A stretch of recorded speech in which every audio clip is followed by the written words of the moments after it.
And if she could be my friend at lunch, a table well laid, when asked, "Are you a vegetarian?" I remark, "Hunger has no caste. It eats itself and lasts longer than you and I ever thought." Thank you. Thank you, Ms. Sarma. A poem by Abba Das Sarma titled The Weight. Well, welcome everyone to the Demystifying Poetry Workshop. Let me start by introducing the team that organized this evening's workshop. You'll be hearing from many of them in just a few minutes. Dr. Melanie Miller Foster, Carson Latot, Ashley Shunk, Teresa Lewis, Lynn Lundberg, Sean Frockenbach. All of those folks helped with this. And I'm Hiram LaRue. We all had a role in designing what I consider to be a kind of a groundbreaking workshop, both to be fun and, yeah, a little bit challenging, and to equip you with some really useful and helpful insights and tools. Let's first start by talking about kind of what we want to accomplish in the time we have together during this workshop. First off, we want to raise comfort levels about using poetry to engage learners in or beyond the classroom. You'll hear trailblazer teachers who are doing just that. And then the second key objective is to provide you with some tools. We'll show you how poetry can be brought to your learners using available teaching modules and other resources. So those are the two key goals.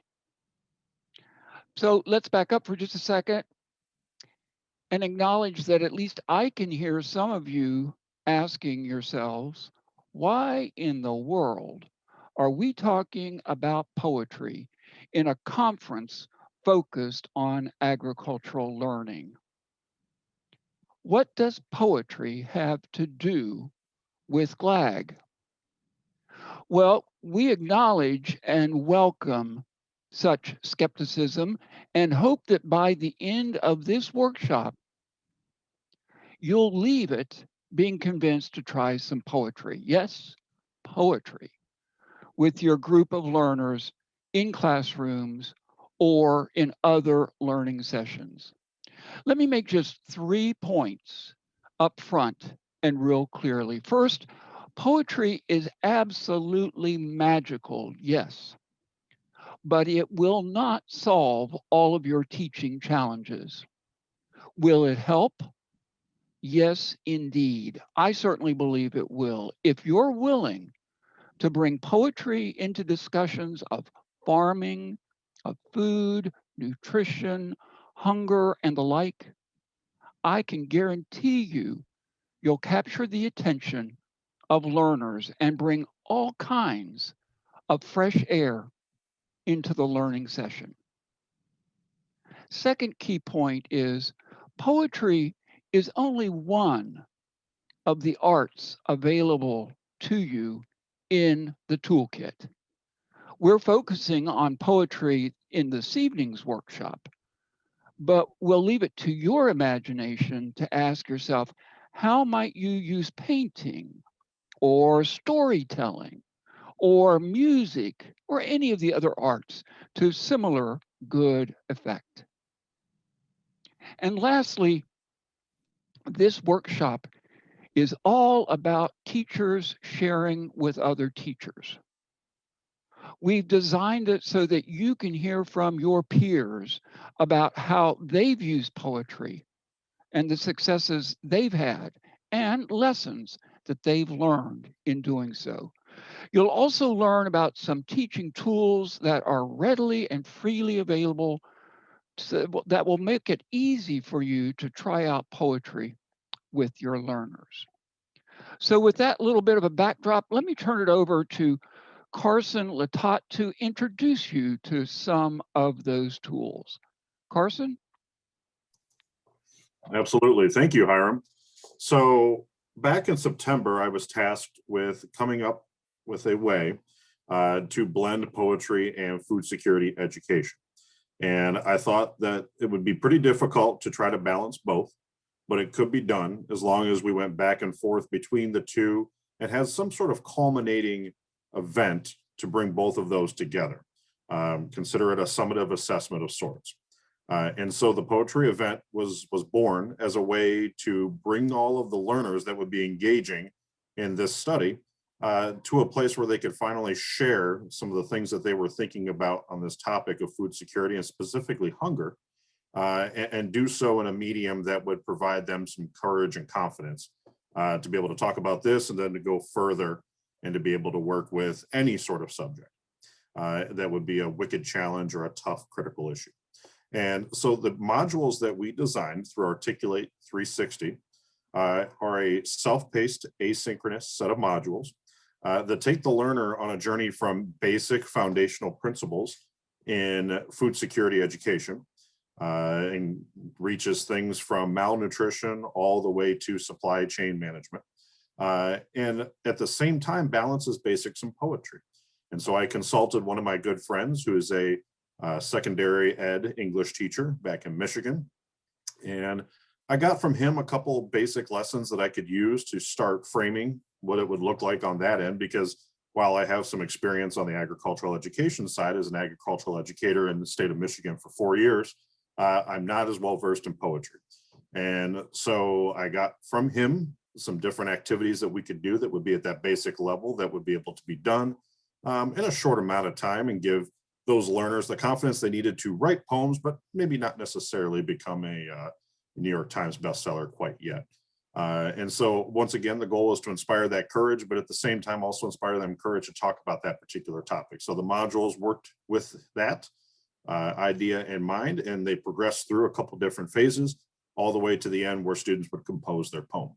And so it's a system that we plan on continuing to use in terms of providing the educational supplement as well as the outlet for that summative creativity. And it's something that we're continuing to field any sort of advice, any sort of ideas that our community has. So if anybody out there, and we're going to talk about this a lot more as we continue through the conference, has ideas that would blend creativity, the arts, and now STEM, together we would welcome those ideas, those platforms, those non-traditional mediums that we can use to engage students in these tough topics in a way that provides them, again, that bolstered courage. Great, thanks, Carson. And as Carson said, we'll be hearing much more here in just a few minutes from our expert panelist teachers about how those modules have been used and what's been learned as a result of their use. One culminating tool that you also have in your toolkit, and by culminating, I mean after the students have perhaps written some wonderful poems, one opportunity you have for promoting, incentivizing, and celebrating that kind of poetry is through a contest. You might think about holding a contest. GLAG holds a contest. We'll be holding one next year. So as Carson said, you may want to send in your entries to that, but you can also hold one locally at your own organization, at your own school, or at your own 4-H club meeting. And lastly, you can always send your poems written by students with parental consent to poetryxhunger, all one phrase. I'll put it in the chat room when I have a second, poetryxhunger@gmail.com for posting on the website Poetry X Hunger. So modules, contests, and the like are all tools that are at your disposal. But now let's really get to the skivvy. Let's turn to teachers who have used poetry with their learners. Melanie will introduce our expert, willing, trailblazing, and brave teachers. Thanks, Melanie. That's right. So now we've learned a little bit about those tools in question, but what we really want to focus on is how educators from different disciplines have brought poetry to their students. So what I'm going to do is I'm going to introduce 3 educators and ask them to turn on their videos. First, we have Ashley Shunk. She's an educator and a 4-H leader from Allison Bixby Stone School in Honduras and a member of the GLAGcreates action team. So welcome, Ashley. And next we have Matt Leglowski. He's a math teacher from Clean Technologies and Sustainable Industries Early College High School in New York State. Welcome, Matt. And next we have John Ballet, who's an environmental science teacher, also from Clean Technologies and Sustainable Industries Early College High School in New York State. So welcome, everyone. Okay, so now what we'd like to do here to kick us off in this section is we'd like to hear a little from each of you about your personal experience introducing poetry to your learners. And if you could tell us a little bit more about the classes that you teach and then how you integrated the poetry, that's really what we're looking for here. So if you would each do that in a couple of minutes, I'm going to call on you. So first, let's go to Ashley in Honduras.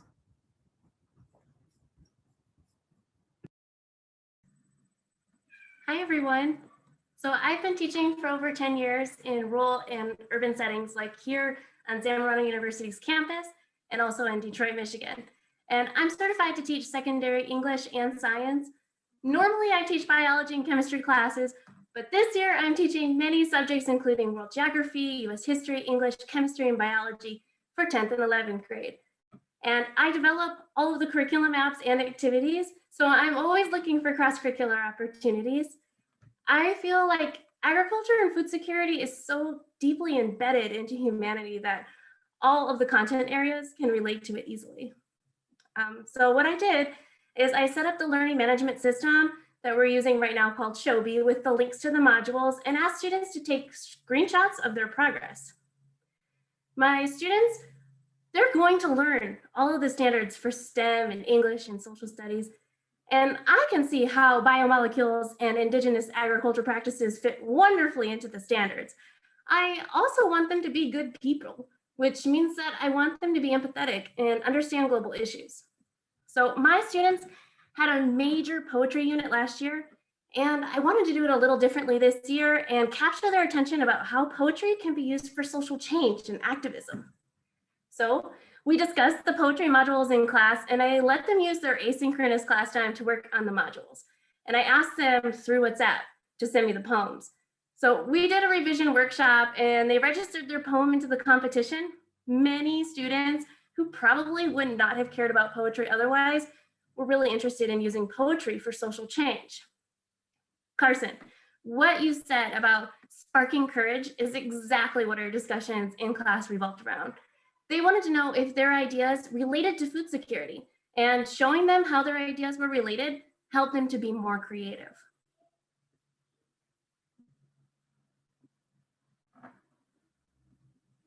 Great, thanks, Ashley. So Matt, could I ask you to share your experience next? Sure. Thanks, Ashley. I just want to warn you, I have an assistant coming down the stairs shortly to help me out just before bedtime.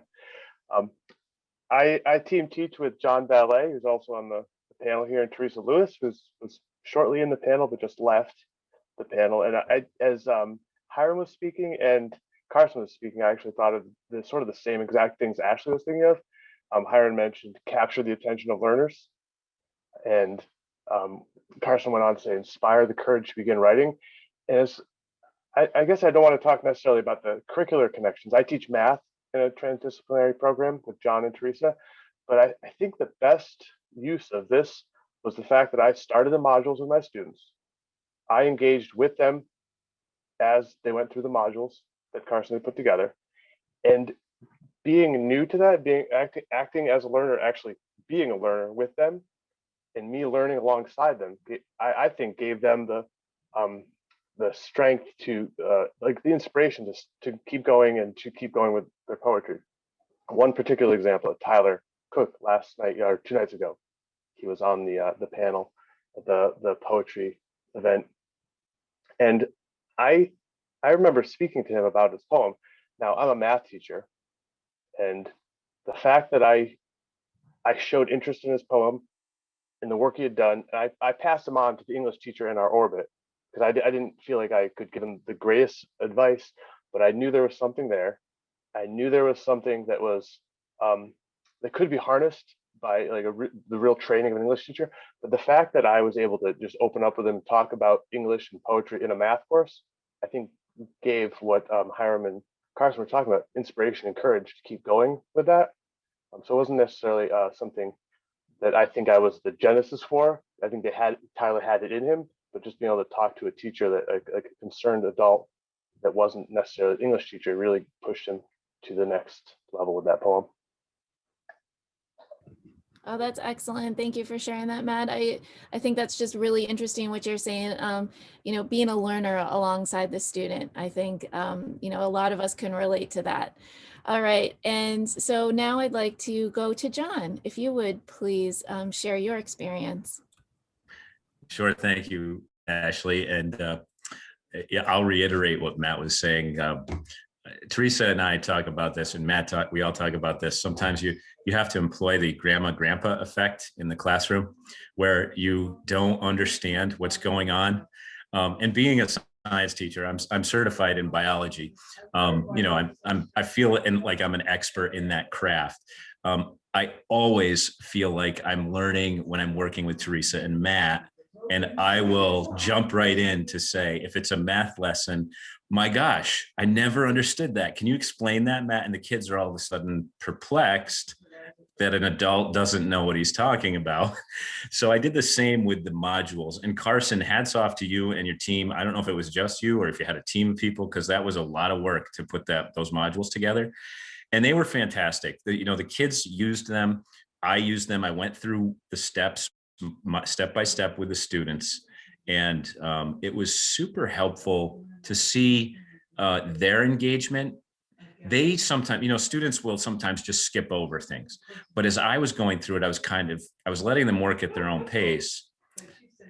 But I would stop and say, wait, did you guys see this? And I remember specifically when you had a different type of poems, I said, okay, we've got to talk about this. An acrostic poem.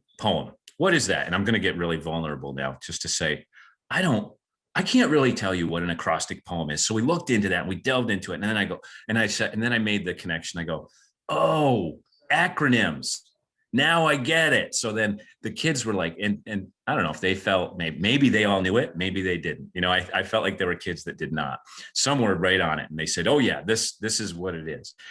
But the modules did such a good job to help me go through it and feel vulnerable with the students and show them like, okay, let's take a look at these different types of poems. And there was one when we were talking about simile and metaphor, and we were hashing that out in the classroom. I said, I can't really come up with a metaphor. Like a simile is so easy because you can use like or as, which is like the Smurf word of your generation.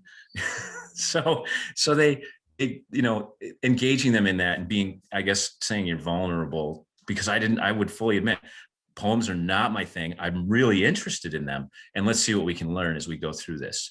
So that's what I felt like.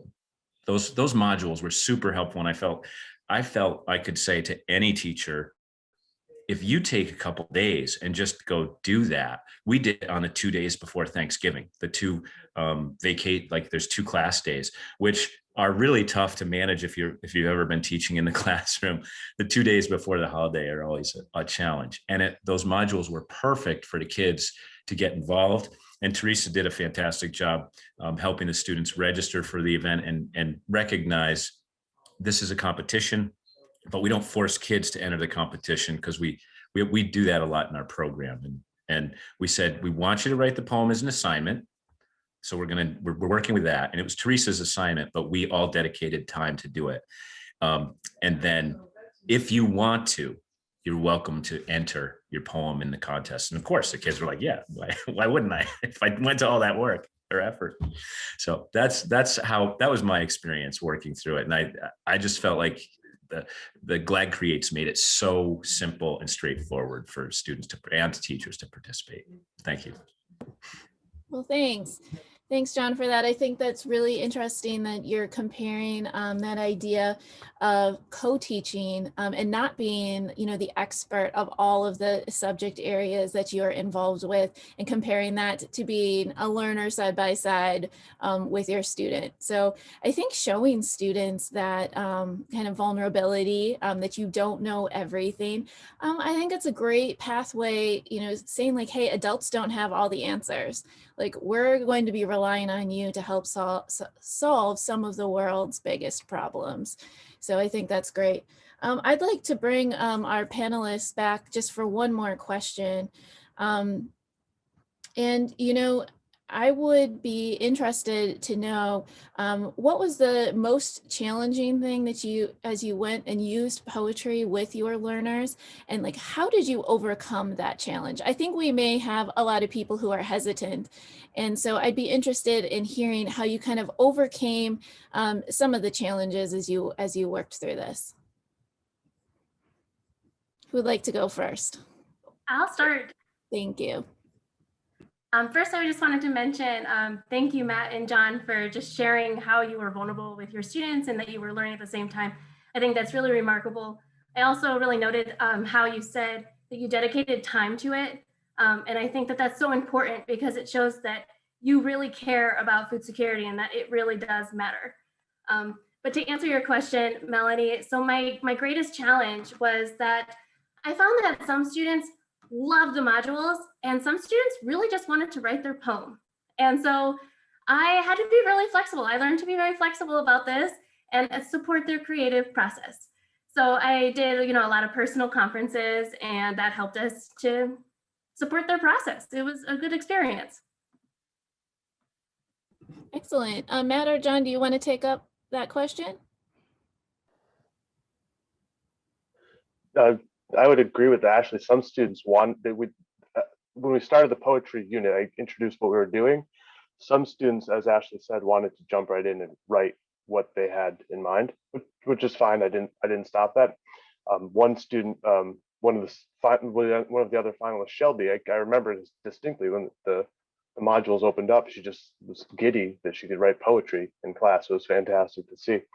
And so I guess to mirror what Ashley said, the students wanting to push forward without going back and looking at the acronistic poems and knowing what they were putting together. We had just completed work with the SDGs, so we had a little bit of basis on where we were going. So some of the introductory information they had a little bit of background on, but they didn't really. They thought they could just jump right into the poetry ahead of time. But I think doing what John did, going back through the modules and saying, "Oh my gosh, did you see this part? Let's figure out that. How come I didn't know this?" Sort of the same way John did. I guess we've been teaching long enough together where we have the same tricks.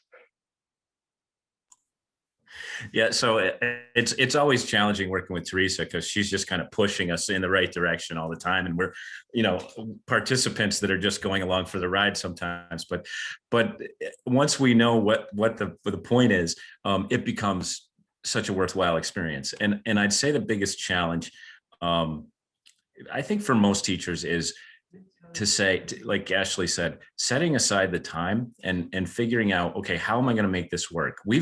We fortunately, I'm not teaching a Regents biology class, so I'm not constricted by the curriculum, and we work on projects. So we did organize that time, and then as we made that time, I was not planned for it as like I should. I wanted to get more into it, and we looked at the modules.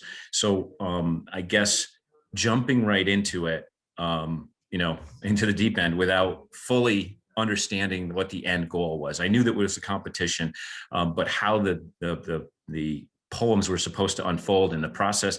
I usually, as a teacher, you're very planned and you want to have like, okay, we're going to do this and then take this step and this. So the modules, just once I got into the modules, it really helped me see the process, and then that the kids could do it at their own pace, whether they wanted to start writing or not. It really once I saw that it didn't matter, they could write what they wanted, or they could use the resources at hand.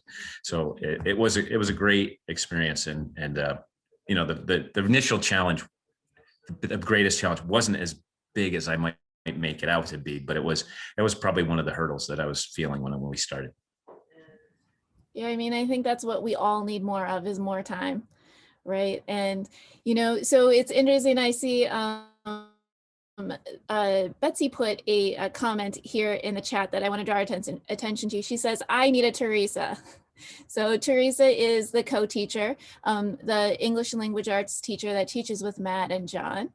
And, you know, that's, you know, they have that reference person in their sphere, but I guarantee that all of you have an English language arts teacher in your school. And so I want to point out that if you're not already working with that person, with those partners, like, that's an opportunity to walk across the hall and form a new partnership with somebody who is, you know, familiar teaching these subjects. So I do want to underscore that, because both Matt and John mentioned that, you know, co-teaching element, and mentioned their co-instructor, Teresa. Okay, so, you know, I want to just leave us with this last question. And I would really like to know, what would be the most important piece of advice or a tip that you would give another educator who wanted to try this out? Lightning round, what's your best tip? I could start on that one. I've been thinking about this. I think about this all the time when we talk about our program. Connect with the person in your English department, if it's what you want to focus on, if it's an English task. Find that person in your school that is excited about cross-curricular connections. I just think that that's going to make things a lot easier. You don't need to like plan curriculum with them. Sometimes it's just bouncing the ideas off of them, or sending a student to them, say, you know what, you need to go ask Mrs. Jones about that. She's going to give you some real good ideas. And as long as you've spoken with her and she's warned about it, she's going to be fine. She's going to love to see those students. So it's I think making that connection with someone in another discipline for whatever task you're trying to incorporate, I think makes the most sense.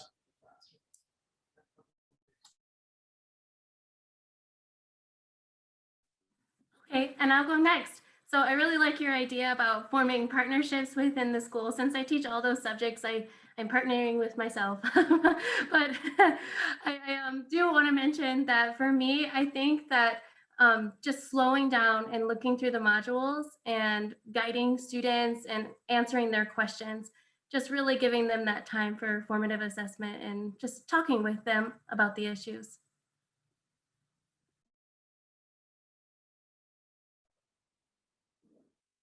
I think I touched on this earlier. I would say just jump right in, treat it as a beginner, like learn it along with them. If you're nervous about it, jump right in. If you have questions, there's always someone across the hall to help you out. Or if you're Ashley, you can just look in a mirror and help yourself with that part of the curriculum. Wonderful. Well, I do appreciate all of you sharing your experiences. I promised that this was not a GLAGcreates commercial, but we did have a lot of positive feedback about those GLAGcreate modules. And so I just want to make sure that everybody can find those, because our teachers here have said that they are a great resource. And so I would invite you to go to the website that was put in the chat. Daniel just popped it in there again. And there's a button that will lead you to the modules, which are in a neat computer program that helps everything stay organized and is very easy for students to navigate. So now what I would like to do is I'd like to invite Teresa to the spotlight, our famous English language arts teacher we've heard so much about.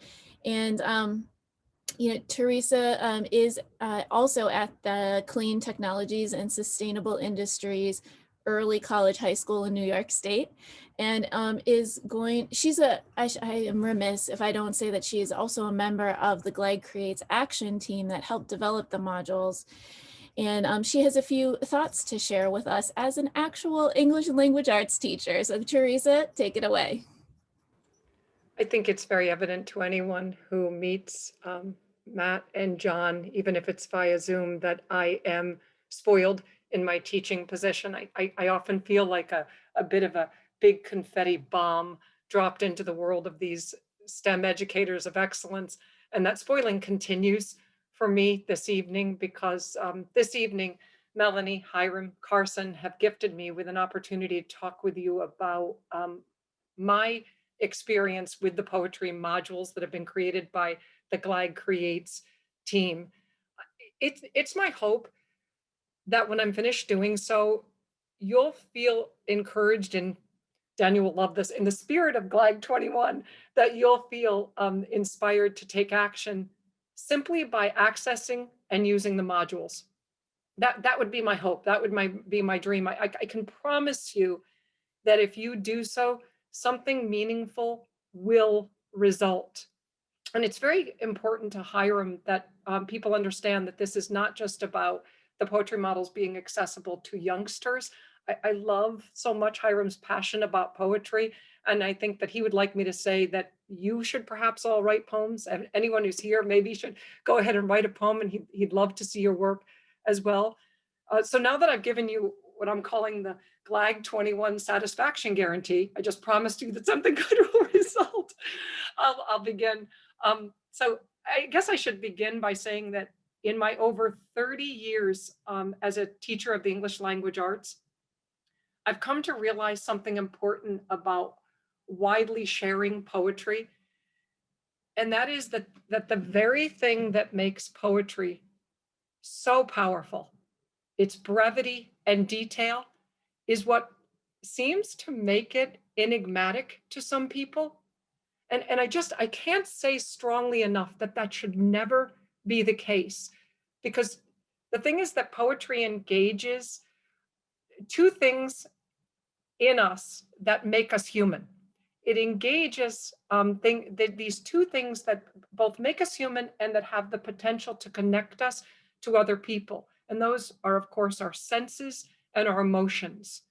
So the GLAGcreates team really just wants to see potential poets of all ages. That's very important to Hiram, and I have absolutely come to agree so much with him that to see potential poets of all ages use those gifts of our humanity to unite us as warriors against hunger.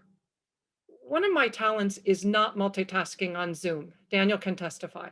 But I have seen a couple of comments in the chat with people talking about, well, what do I do if they want to write poems about something different? Or what happens if it doesn't quite meet the criteria of the curriculum? I would say that what one would need to do is to unleash them and then to celebrate the results. And I think that using the, if you're accessing the modules, I know that Carson has made them accessible to you. He's provided access to you. When you open it, you'll discover that there is so much within that module that's helpful to writers. I'm going to really discipline myself to talk just about 3 elements of it tonight, but it's just 3 elements of many that I think that you'll find cause for celebration. So those 3 elements that I just want to kind of highlight are, it contains a background on hunger and food security. It contains exercises in figurative language, and it contains modeling within the modules. Again, that's not all that it contains, but I think that I better just stick to 3 because I am known for verbosity. I'm, after all, an English teacher. So I'll begin with one that I think is probably very familiar and comfortable to the people in GLAG 21. I imagine that the majority of people in tonight's session would find that providing students with food scarcity information is the easy part.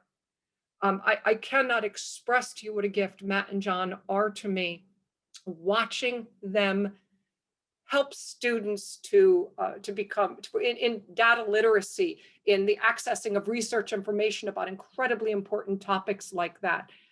However, this is the thing that I think you'll find, I'll use Hiram's word, a bit magical about what happens with the use of the module. Even the people to whom that's familiar and safe will find that the module will encourage this genuine independent exploration. For example, one example is through the use of an interactive map.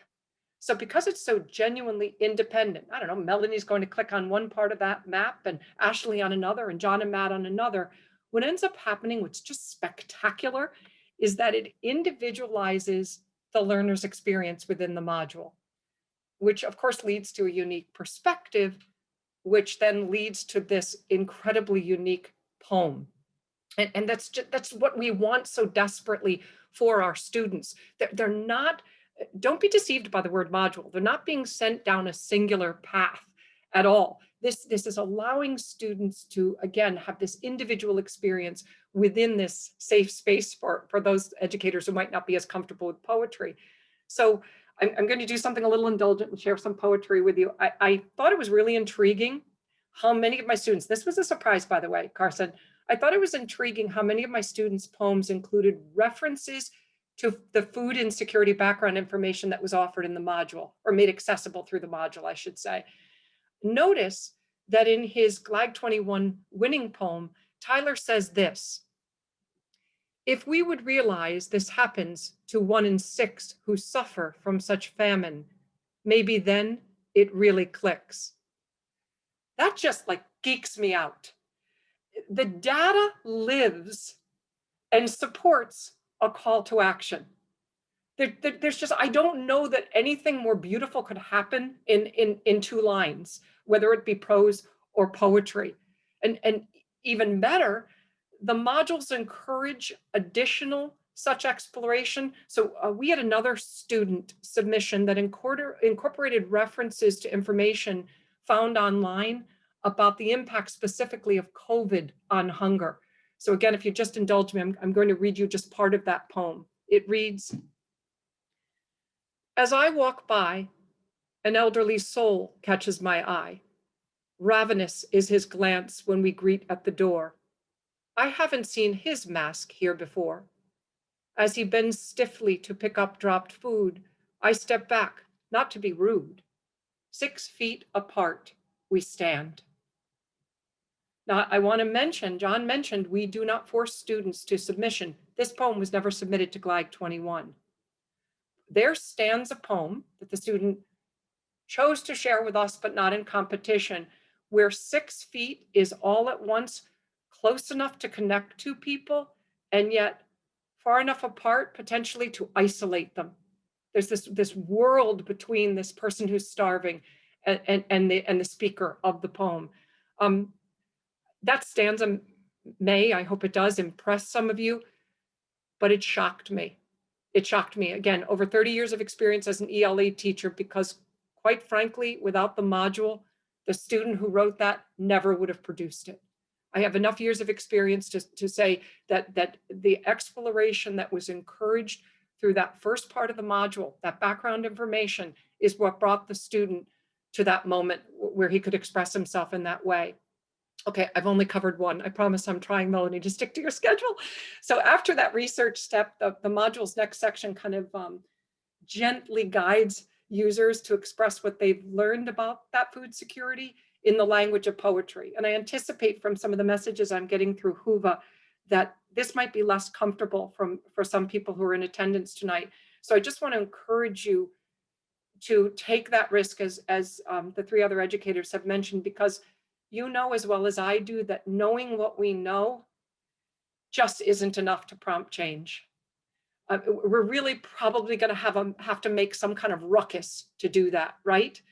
And so therefore that language of poetry in this case gives us the power to make that ruckus, to inspire that change or the action that comes as a result.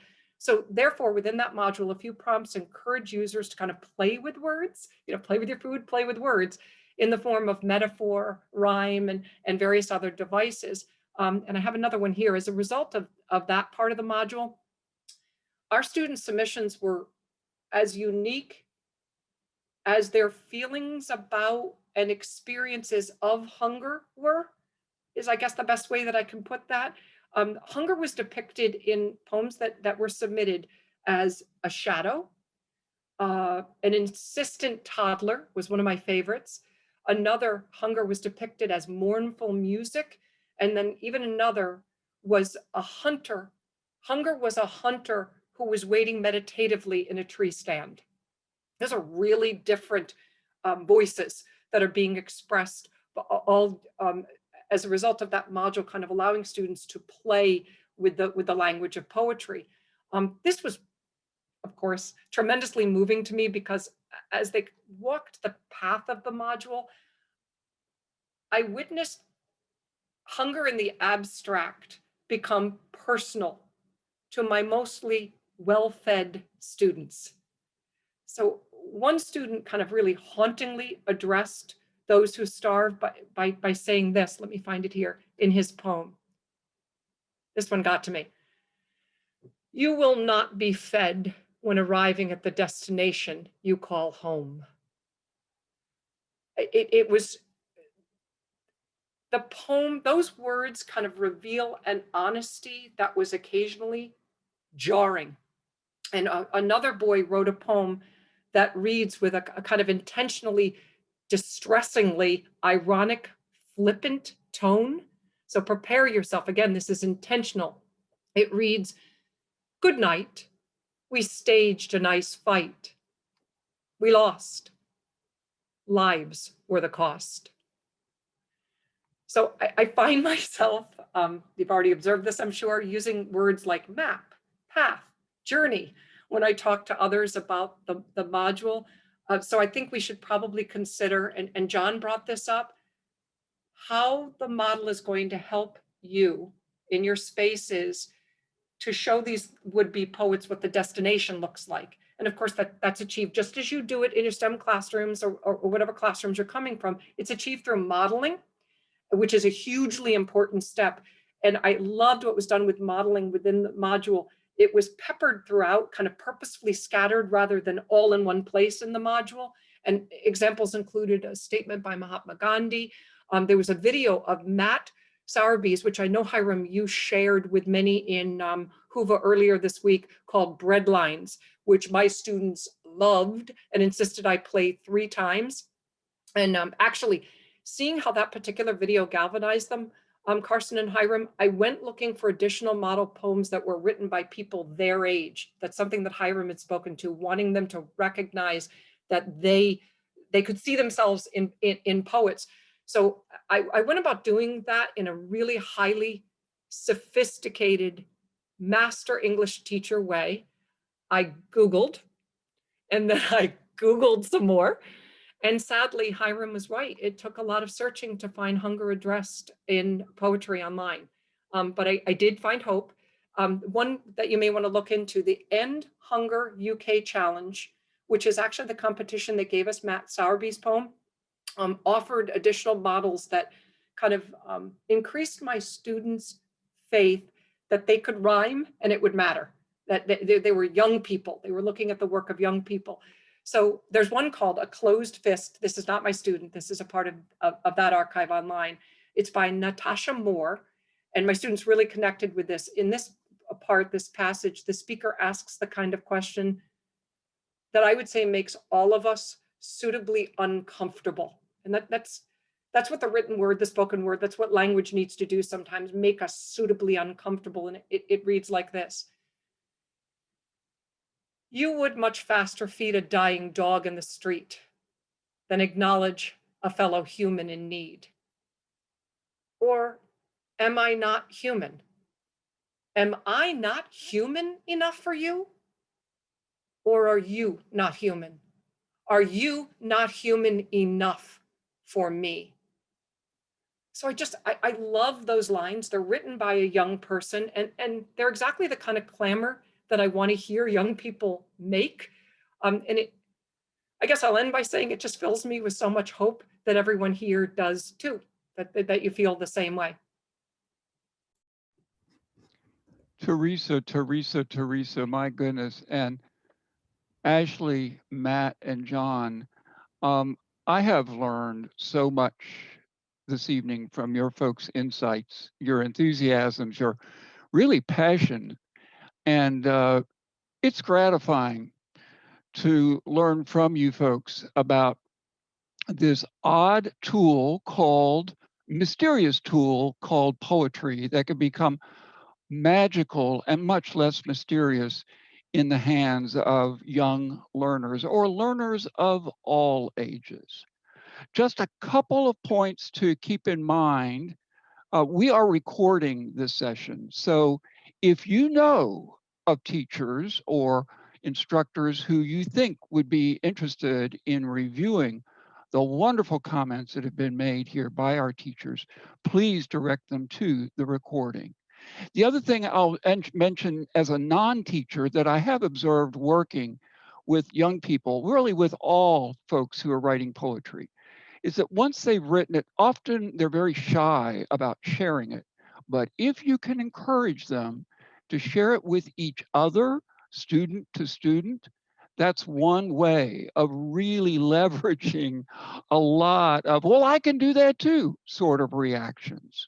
So keep that in mind too. So let's take just a minute here before we wind down to recap this evening's workshop. We've tried to help demystify poetry as a teaching tool. And to do that, we've showcased some trailblazing teachers who have proven that one, poetry can be used in the classroom and beyond. And two, if it is used, it can make a difference in engaging learners in wholly different ways. And we've also introduced you then to some really key tools that are freely available to you for use right now, tomorrow. We hope that in that mix, you've ended up in a place where you're now curious enough and maybe even brave enough to try out poetry as a teaching tool. So thanks to everyone, especially our presenters and those who are here in attendance. If anyone has follow-up thoughts or questions, I'm going to post Melanie's email in the chat room. Poor old Melanie. She's going to be getting a lot of things, I believe, but a lot of notes. But that's one place you can ask questions. You can also go to the GLAGcreates community page, and in that there is a site called, community page, and go to the GLAGcreates site in the community and post any and all reactions, thoughts, concerns there. To end the evening, as we started, we want to bookend this workshop. We started with a poem by a terrific poet from India.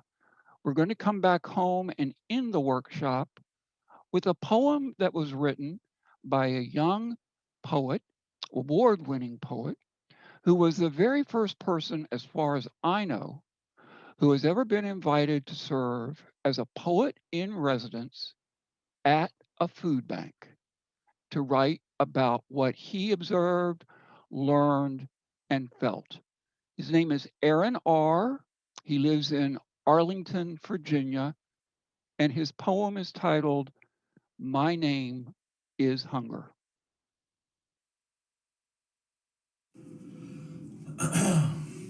Hello, nice to meet you. My name is Hunger, not just a craving for a particular taste that makes you wonder. I'm talking about the one that gives you pain when you slumber, the one that has cars packed in both lanes with people waiting to take a number. This pandemic that we're under, that doesn't bother me. In fact, I'm even more visible due to problems with the economy. This has made me increase. Children can't go to school, so that's a few less meals that they can eat. And parents are unemployed now, so that's less money they have to make a feast. This world is so greedy, they aren't looking after the needy. Everyone is not succeeding. Success can be so fleeting. We aren't even talking about the ability to make money. We're talking about the ability to be eating. If lack of food is the problem you sow, then me as Hunger is the one that's reaping. The richest country in the world, so we have the means, but I don't know what that means. Together, everyone achieves more. Are we no longer a team? It's 2020 and it still seems that we're dealing with the same problem that Capital Area Food Bank saw when they first started this dream. Now that team gives 30 million meals of food away yearly, and there's still people out here starving dearly. 100,000 square foot food distribution site, 450 distribution places, something is going right. Curbside groceries, food banks weekly, daily, even through the night. They're doing their job clearly. But in the nation's capital, where there's lots of capital, there's still children starving. I want the rich people to hear me. The poverty people, they fear me. They have all types of needs, high cholesterol and diabetes. Having food to eat shouldn't be a privilege, but a basic life necessity. To stop me, it's no particular skill to it. I'm just not sure people have the will to do it. The resources are available. I'm in every city, everywhere you go. If we can make sure that everyone has gloves and a mask around their face, there's no reason we can't make sure that everyone has food across their plate. I'm hunger. I'm not a matter of what's wrong or right. While some of you are living a good life, I'm ready to take over somebody who doesn't know where their meal is coming from tonight. I'm hunger, so stop me or keep watching me. Continue to affect millions of people as food becomes an unaffordable luxury. I'm hunger. Nice to meet you. So that was Aaron R. in a powerful poem titled My Name is Hunger that he wrote as a result of being Poet in Residence 2020 at the Capital Area Food Bank. I'll turn it over to Melanie, Carson, Daniel for any closing comments. Thanks so much, everyone. Great. Well, thank you, Hiram, and thank you to all of our speakers who shared their experiences, both as novice poetry educators and experienced poetry educators. I hope that you've been inspired this evening. And I know we have Roger Throw in the room. I hope you've been outraged and inspired to write poetry. So thank you for coming. And at this time, we'd be happy to take any questions that you have. I see that we have a few here in the Q&A pod. And so feel free to vote up the ones that you would like me to answer first or ask first. And I think Teresa touched here on Doreen's question a little bit earlier about keeping students on topic. So I'm going to go to the next one. I love poetry, but I teach STEM. How do you justify poetry-centered lessons to administration when it is not something in the standards? Do we have an educator that would be interested in taking on that question? Sure, I will take that question on. Awesome, thanks, Ashley. She is amazing. We have the best relationship.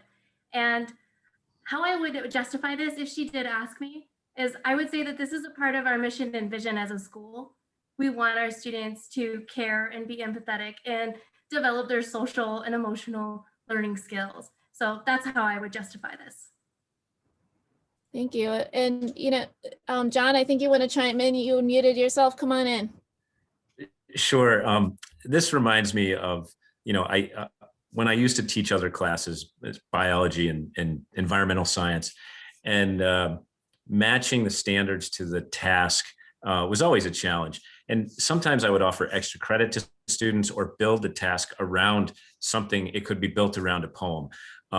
And I know when you teach STEM and in computer science or whatever engineering project you may work on, there always seems to be an opportunity to bring in poetry or writing a song or something. I mean, at one point I used to give extra credit if they would just bring in any song related to the topic, and we had a bank of songs for units that we were working with. I gave them more extra credit if they wrote a song, and I had a talented young student sing a song with his ukulele. And I still have that video. It's just amazing what they can do when you put it up to them. And he wrote a song all about climate change and what we should be doing. Like, so I, tried to match it to the standards, because it wasn't but just about writing a song, but if they had to do extra credit, I said, make it about the topic that we're working on. So it was almost above and beyond what I would do, but I totally would give them extra credit when they did things like that. Yeah, thanks for chiming in, John. And I will say, Hiram has really infected me with the poetry bug. And I will say, I've been using the very simple tool of haikus as a reflection tool. And so, here's an example. I went to an entomology class as a guest speaker. I'm not an entomologist, but what I had them do to reflect on the topic that I was working with them on that day is I asked them to write a haiku to summarize and reflect on what we had discussed together, and they put it in the Zoom chat box. I'll tell you, it's pretty convenient, to share quickly that way when we're all here on Zoom. I see also Teresa has her hand raised. Come on in, Teresa. I should probably be embarrassed with all those exceedingly professional and eloquent responses. I should probably be embarrassed to say this, but poets are manipulators. And I think that part of the answer to this question, which may not sound very noble, is to make sure that you talk about the use of poetry or really any form of creativity in your classroom in terms that perhaps those people who are suppressing you will understand. Throw around words like literacy. They'll love that. Make sure that you mention a lot of standards of that the kinds of people who want to tether your creativity can be manipulated. They can be silenced as long as you make sure that they're aware that you are attending to those things that they are concerned with. And again, I don't think it's probably the most noble answer, but it's an honest one. Also, when you speak, Melanie, to just finding ways to drop poetry into the everyday practices of the classroom. So maybe that's not something outside of STEM to students. John Ballet is a big outdoorsman, just absolutely. It's really a wonder that we ever get him in the building to teach his classes. Every year on the first snow of the year, I drop into announcements in our learning management system, The Snowman by Wallace Stevens. I do it a little bit to tease John, but also there's a mathematics poem that I drop in every once in a while. And I'll tell students, this is Mr. GLAGcreates' favorite poem. This is Mr. Ballet's. It doesn't have to be, I don't want people in this Zoom session to think that it has to always be a big and dramatic moment that they have for the creation of poetry. It can be subtle ways that you introduce poetry into your class. Thank you, I appreciate that. And I also am going to quote right back at you, Teresa, one of your quotes that I wrote down while you were talking. I told you I took 2 pages of notes, but you said information on food security is not enough. And so I think emphasizing that just the information alone is not enough for people to be able to go forth and take action. So I appreciate that sentiment, and I think it applies here. Okay, so we have another question. How do you get content teacher buy-in for cross-curricular projects? Most hate to deviate from their normal schedule of lesson plans. Would anybody like to take this question on?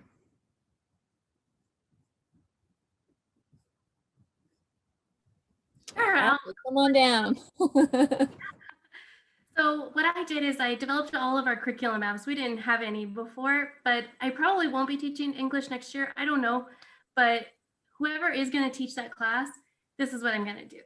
So I'm going to email them the modules. I'm going to show them. I'm going to show them my video of me talking about the modules. I'm going to talk to them about food security issues and how it's so important to our school because we're on an agriculture campus. So it's really important. And it's how a lot of our students, grow up. A lot of their families are farmers. So it really makes a lot of sense for us to participate. And then I'm going to cross my fingers and I'm going to hope that they love it as much as I do. Hey, Ashley, while you are down here, I know that, we focused today a lot on the teacher experience, on the educator experience of exploring the modules, but Ashley actually collected some comments from her students. So would you mind sharing those while we have a moment here? Yeah, absolutely. And I also wanted to mention, touching on a little bit what Teresa had said about how we need to do more than just give the data. I think that touching the students' hearts so that they can care about the data is so necessary. And it's going to help students to recognize their own unique perspective, to share their stories and thoughts about food security. And that's really powerful. So now I'm going to share their words. Student number 1, what I like about the modules. They give a lot of precise and clear definitions of poetry, food security, and other concepts related to that. They include useful information about global food security nowadays. It gives us examples throughout the module, and it asks us to write some of our own too. We get a lot of interaction with the module. Next student. The course pretty much taught me how to organize a good poem. The activity showed me many examples that really helped me to set the structure and to communicate with my words what I felt. And this is the last one. I liked how this course showed us how to use poetry in a way of speaking and expressing our feelings about hunger. I enjoyed putting my thoughts into art and encourage other people to do the same. And we are so excited to do this again. Thank you, Ashley. And I just looked up and I saw the time. It's amazing how quickly time flies, I guess, when you're talking about poetry. Isn't that what Hiram would say? We do have one last question, so I'm going to throw it out there. I'm going to ask one person to answer it. This is from our Global Teach Ag Network intern emeritus, Caitlin Liska. Do you have suggestions to help motivate students who would rather spend all day in a mechanic shop that poetry can be exciting?